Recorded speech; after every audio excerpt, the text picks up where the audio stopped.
솔로몬은 하나님이 주신 지혜와 또한 허락하신 풍성한 은혜로 나라를 잘 다스리게 됩니다.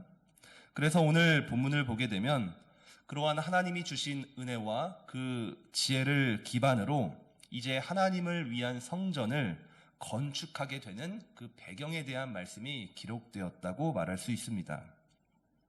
솔로몬이 하나님의 성전을 건축할 때에 가장 큰 도움이 되는 사람은 다름 아닌 이방인 두로왕 히람이었습니다. 지금 솔로몬이 등장하고 히람이 등장을 합니다.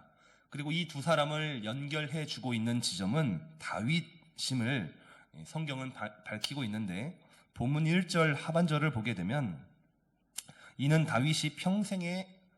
히람이 평생에 다윗을 사랑하였음이라고 밝히고 있다라는 것이죠. 히람이 다윗을 사랑하였다라는 말은 다윗과 이 히람과의 관계는 대단히 우호적이었다라고 볼 수 있습니다. 이 두로는 지금의 레바논 남쪽의 항구 도시입니다만 성경시대 당시의 이곳은 해외 무역을 독차지하였고 그래서 큰 부를 누렸고 그 부를 기반으로 강한 왕국을 이루었던 도시였습니다. 이러한 두로의 왕 히람은 다윗과 굉장히 우호적인 관계를 맺었었는데 그 우호적인 관계를 근거로 지금 무엇을 하고 있냐면 솔로몬의 이스라엘과도 이 솔로몬 왕과도 좋은 관계를 유지하기 위해 먼저 사람을 보내었고 먼저 그 마음을 표현하고 있다라는 것이죠. 지금 솔로몬은 성전을 건축해야 합니다. 그리고 사실상 이 레바논의 도움이 필요한데 놀랍게도 그 레바논 이 두로의 왕 히람은 먼저 솔로몬에게 연락해서 이 친분 또한 우호적인 관계를 맺자라고 요청하고 있다는 것이죠. 그러니 이 솔로몬의 입장에서 생각을 해보자면은 너무나도 감사한 것이고 특별히 감사한 것은 아버지 다윗이 남겨놓은 이 씨앗이 너무나도 감사하다라는 것입니다. 여러분 솔로몬은 지혜로운 사람입니다. 그러나 제 아무리 지혜로운 사람이라 할지라도 사람과의 관계 또한 이 모든 관계가 하루아침에 만들어지지는 않습니다. 사람이 아무리 잘났고 똑똑하다 하더라도 상대방과의 관계는 시간이 필요하고 역사가 필요하고 이 경험이 투자가 필요한데 이미 아버지 다윗이 남겨놓은 이 관계의 씨앗은 훗날 이 솔로몬이 성전을 건축함에 있어서 대단히 큰 도움으로 작용하고 있다. 그러니 다윗이 솔로몬에게 남겨준 유산은 신앙의 유산뿐만이 아니라 이러한 두로왕 히람과의 이 관계, 하나님을 위한 성전을 건축함에 있어서 굉장히 좋은 시작점을 남겨주고 있다라고 우리는 발견해 볼 수가 있습니다. 그래서 솔로몬은 히람과의 좋은 관계 속에서 이 성전 건축의 뜻을 이제 전달하게 되죠. 아버지 다윗이 주위 원수들을 무찔렀기에 이제 성전 건축의 기반이 마련이 되었습니다. 그러면서 5절에서는 이제 내가 이 성전을 건축해야 될 명분을 정확하게 전달을 하죠. 여호와께서 내 아버지 다윗에게 하신 말씀에 내가 너를 이어 내 자리에 오르게 할 내 아들 그가 내 이름을 위하여 성전을 건축하리라 하신 그 말씀대로 이제 내가 하나님 여호와를 위하여 성전을 건축하려 합니다 라는 뜻을 두로왕 히람에게 분명하게 전달합니다. 현재 이스라엘의 상태는 성전 건축을 할 수 있는 기반이 마련되어 있다. 굉장히 중요하죠. 근데 그 기반이 마련된 것뿐만 아니라 지금 솔로몬이 가지고 있는 것은 뭐냐? 성전을 건축해야 할 명분이 있다라는 거예요. 하나님께서 주신 말씀, 그 약속이 명분이다. 기반이 마련되어 있고 명분도 있는데 이제 두로왕 히람과 연락이 되었고 우호적인 관계를 맺게 되었으니 이제 그 히람에게는 필요한 것을 적극적으로 요청하게 된다라는 것입니다.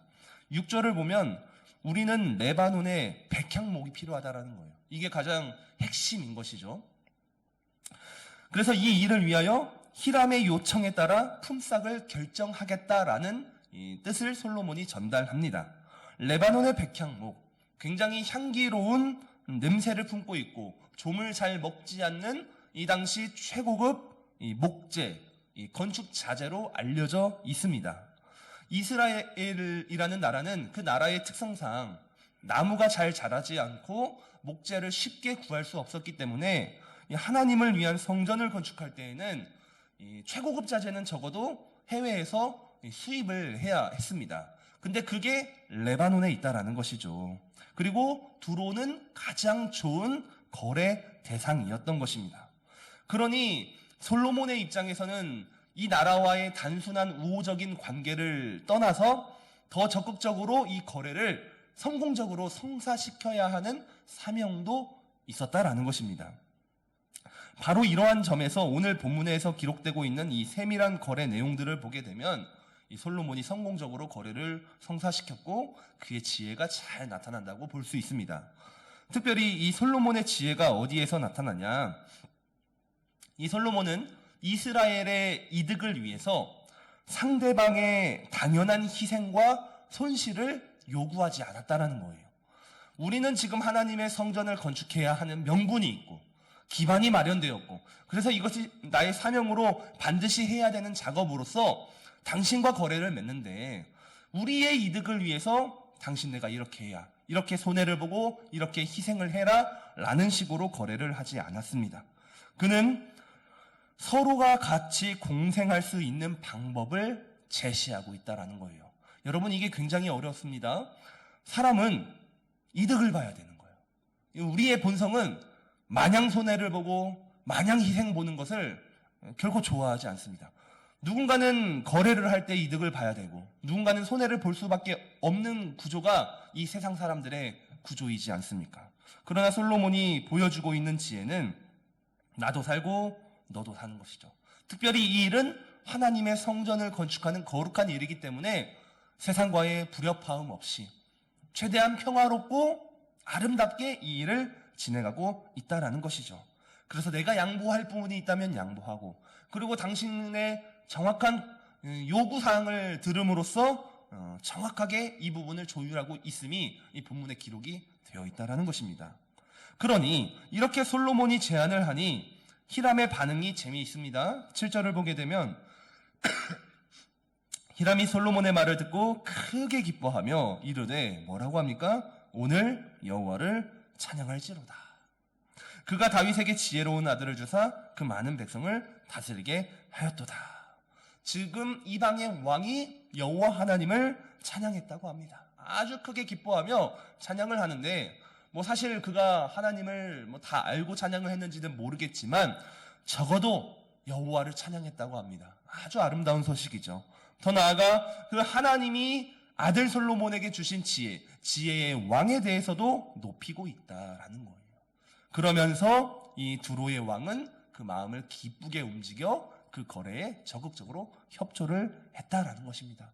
이것이 바로 이 세상을 살아가는 우리 그리스도인 또한 사업장 또한 우리 삶의 현장에서 우리가 경험하기를 원하는 은혜이지 않습니까? 정말로 이 세상 앞에서도 우리의 행실을 통하여서 우리의 선택을 통하여서 그 세상 사람들 입에서 하나님 살아있구나. 네가 믿는 하나님. 하나님을 믿는 당신의 회사는 달라도 다르구나. 라는 소리를 듣고 싶은 게 여러분들의 소원이라 믿습니다. 아무튼 지혜로운 솔로몬은 히람과의 약조 성공적으로 맺게 됩니다. 12절을 보게 되면 성경은 이렇게 기록하죠. 여호와께서 그의 말씀대로 솔로몬에게 지혜를 주신 고로 히람과 솔로몬이 침묵하여 두 사람이 함께 약조를 맺었더라. 열왕기상은 다시 한번 강조합니다. 이 두 나라가 우호적인 관계를 유지하고 솔로몬이 성전 건축을 차질 없이 잘 준비하게 된 이유가 무엇입니까? 여호와께서 그의 말씀대로 솔로몬에게 지혜를 주셨기 때문이다.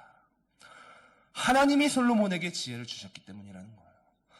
이스라엘이 잘 나가고 솔로몬이 성공적으로 거래를 마친 것은 다시 한번 성경은 하나님이 그에게 은혜를 주셨기 때문에 하나님이 그에게 전무후무한 지혜를 주셨기 때문에 하나님이 다시 한번 주체가 되고 하나님이 초점이 되고 하나님이 드러나고 있다라는 것이죠. 따라서 사랑하는 성도 여러분, 그렇기 때문에 성도는 하나님 안에서 지혜롭게 살아야 된다라는 것이죠. 하나님께 지혜를 구해야 되는 거예요. 매일 아침 일어나서 이 자리에 나와서 기도한다면 하나님 오늘도 우리가 지혜롭게 살아갈 수 있도록 우리에게 은혜를 달라고 우리가 부단히 은혜를 구해야 된다. 왜 그런고 하면 성도가 만일 이 세상 속에서 지혜를 구하지 않고 미련하게 살아가고 내 중심적으로 나만 생각하고 살아가면 문제는 뭡니까? 나도 욕먹지만 하나님의 이름도 먹칠이 된다라는 거예요. 나는 그리스도인의 이름으로 성도라는 이름으로 세상 가운데 파송받아 살아가고 있는데 성도가 성도답지 못하게 지혜롭지 못하고 미련하게 살아가면 그렇게 된다라는 것이죠. 그러나 반대로 정말로 하나님 안에서 하나님이 주신 지혜로 우리가 능히 살아가게 된다면 우리가 굳이 입술에 예수 그리스도의 이름을 올리지 않더라도 정말로 우리의 말과 행실과 선택을 통하여서 하나님의 살아계심이 전달될 수 있다라는 그 진리를 우리가 여기에서도 발견할 수 있다라는 것입니다. 그러면서 오늘 본문은 마지막으로 13절 이하에서 성전 건축을 준비하고 진행하고 운영하고 있는 구체적인 내용들을 기록하게 됩니다. 이스라엘에서는 레바논에 3만 명의 역군을 보냅니다. 한 달에 1,000명씩 번갈아가며 파견을 하죠. 또한 이 일에는 석공 8만 명, 짐꾼 7만 명, 이 모든 일을 감독하는 관리 3,300명을 통하여서 이 레바논과 이스라엘 사이에서 모든 재료를 작업하고 운반하는 일이 진행되어집니다. 그만큼 예루살렘에 세워지는 이 성전은 엄청난 인력과 물질과 시간과 정성이 동반되고 있으며 모든 나라가 집중하여 심혈을 기울여야 하는 아주 큰 일임을 우리가 알 수 있다는 것이죠. 사랑하는 성도 여러분, 성전 건축은 분명한 큰 일이었습니다. 그냥 작은 사역이 아니라 온 나라의 온 백성이 집중하여서 그곳에 투자가 되어야 되는 아주 큰 일이었다라는 것이죠. 그렇다면 이 큰 일이라면 우리가 집중해서 거기에 막 모든 사람들이 다 투자되어야 될 것만처럼 우리가 생각할 수도 있겠지만 사실상 우리가 이 본문을 통해서 깨달아야 될 것은 그러한 큰 일, 성전을 건축하는 토대, 기반, 명분, 지혜 뒤에는 결국 하나님이 일하고 있다는 것을 먼저 깨달아야 된다는 거예요. 지금 우리가 열왕기상을 계속 보고 있죠. 솔로몬이 왕 위에 올랐고 또한 나라를 평화롭고 안정적으로 다스리고 이제는 성전 건축까지 나아가고 있습니다. 하나님이 일하고 있기 때문에 지금 이게 가능하다라는 것이죠. 그에게 지혜를 주신 것도 이 나라를 부강하게 만들고 평화롭게 만들고 두로왕 히람과의 관계를 이어준 것도 결국 하나님의 은혜라는 것입니다. 그렇기 때문에 이 큰 일을 감당할 때, 아니 작은 일도 감당할 때 우리가 기억해야 될 것은 하나님의 살아계심을 믿는 것, 하나님의 은혜임을 믿는 것, 이게 중요하다는 거예요. 우리가 그냥 살아가는 것이 아니고 그냥 사역하는 것이 아니에요. 하나님이 살아계심을 믿고 하는 것과 하나님의 살아계심을 인정하지 않고 하는 것은 분명히 다르죠. 하나님의 섭리를 믿고 하는 것과 하나님의 섭리를 믿지 않고 하는 것은 정말로 다르다는 거예요. 하나님이 우리에게 은혜 주실 줄로 믿고 하는 것과 그렇지 않은 것은 정말 다르다라는 거예요. 그렇기 때문에 오늘도 우리는 크고 작은 일에 하나님이 우리에게 은혜 주실 줄로 믿어야 됩니다. 큰 일도 큰 일이지만 작은 일도 마찬가지로 하나님이 개입하고 있다라는 것을 우리가 고백하시면서 오늘 하루도 저와 여러분 그리고 우리 교회에게 맡겨진 이 사명들을 감당함에 있어서 하나님의 살아계심을 믿고 하나님의 은혜를 고백하며 살아가는 이 복된 성도의 삶이 되기를 예수님 이름으로 간절히 축복합니다. 아멘.